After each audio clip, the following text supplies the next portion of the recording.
Ele era tão sisudo que contam os meus tios que numa ocasião ele, ao sair de casa, diz que era meio barbeiro para guiar, e ao sair de casa ele bateu no portão e no muro da casa dele.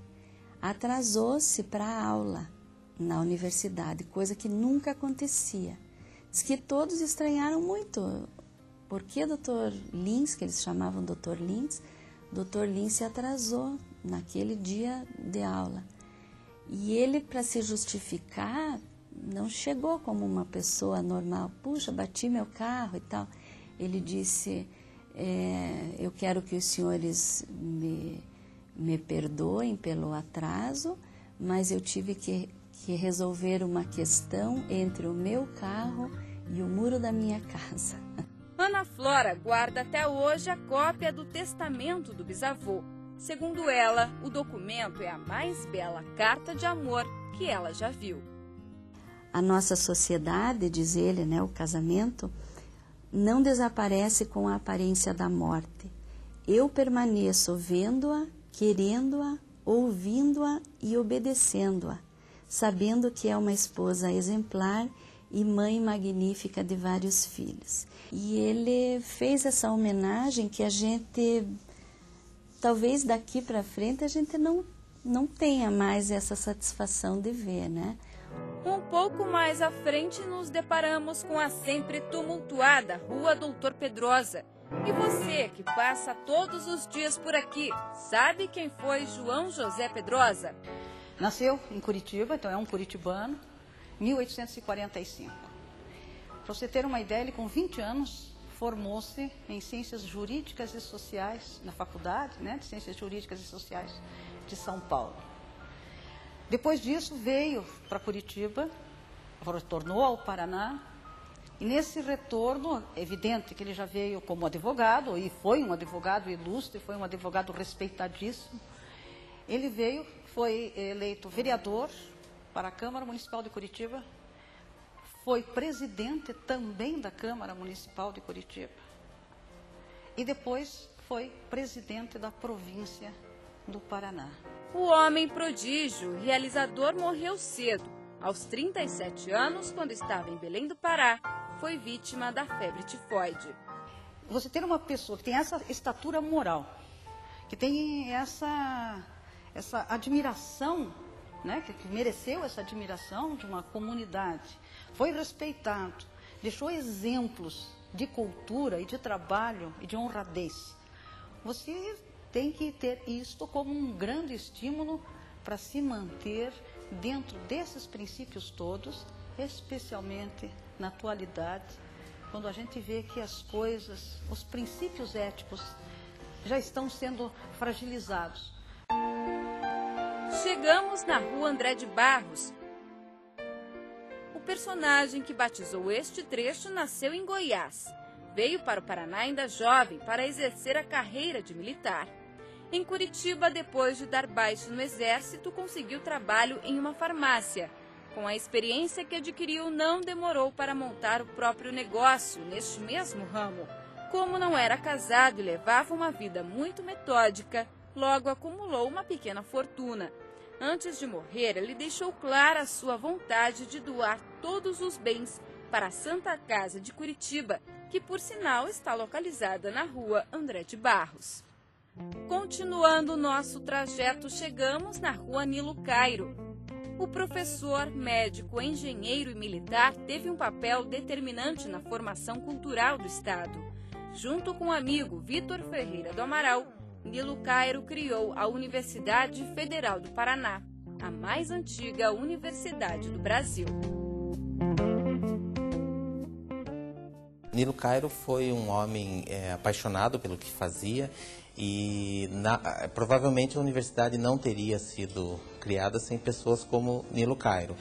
Nilo Cairo foi o grande parceiro do Vitor do Amaral e lutou muito pela instalação da universidade, se uniu ao Vitor do Amaral, e mesmo durante a instalação da universidade foi um professor que atuou em várias disciplinas, foi o secretário, que era a segunda pessoa mais importante da universidade, na realidade era o grande administrador da universidade, supervisionou as obras da universidade e sempre lutou para reconhecimento da universidade.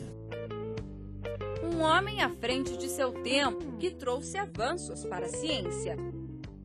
Nilo Cairo foi um grande polemista e discutia muito com os alopatas a verdade científica da homeopatia. E o interessante é que Nilo Cairo publicou muito justamente na fase em que a homeopatia estava entrando em decadência. A partir de 1910, no mundo inteiro, a homeopatia entra em decadência por conta das novas descobertas da bacteriologia.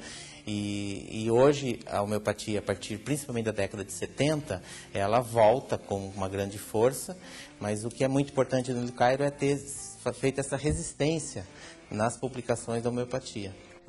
A contribuição de Nilo Cairo não foi esquecida pelos estudantes da Universidade Federal do Paraná, que deram o nome do cientista ao diretório acadêmico do curso de medicina. Em 1917, Nilo Cairo foi morar em São Paulo e lá começou uma nova fase do trabalho. Passou a escrever sobre agricultura e publicar livros como o Guia Prático do Pequeno Lavrador. O Paraná não esqueceu Nilo Cairo, que morreu em 1928.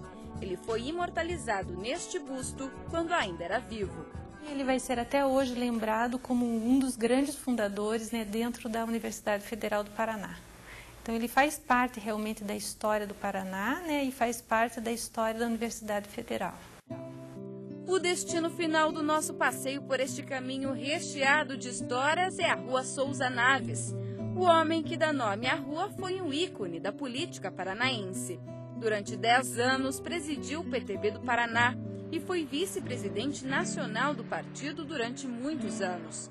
Candidatou-se ao Senado em 1958 e teve uma votação surpreendente.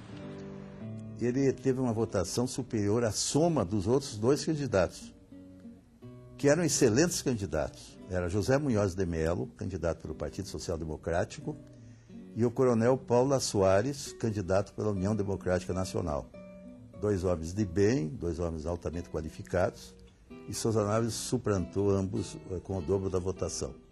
O homem afetuoso, cordial e solidário quase foi eleito governador do estado. A campanha foi interrompida por um infarto.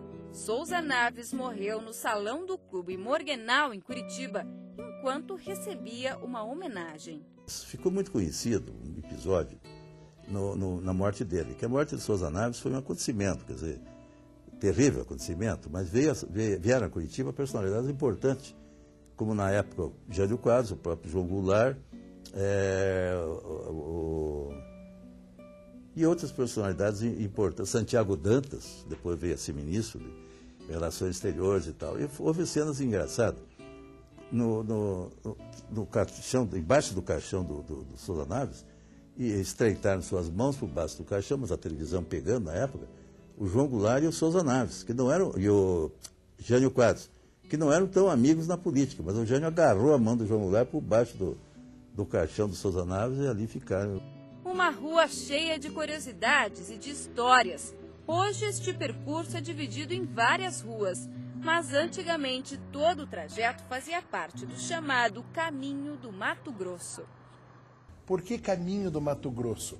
Que era o caminho que começava no centro de Curitiba, no final da Rua das Flores, depois chamada Rua da Imperatriz, na atual Boca Maldita, e ia em linha reta em direção ao Mato Profundo, à selva, ao Mato Grosso, que era onde o rocio da cidade, o perímetro da cidade terminava. Alguém disse, eu acho que foi Erikson Pereira, que a história é uma história de caminhos.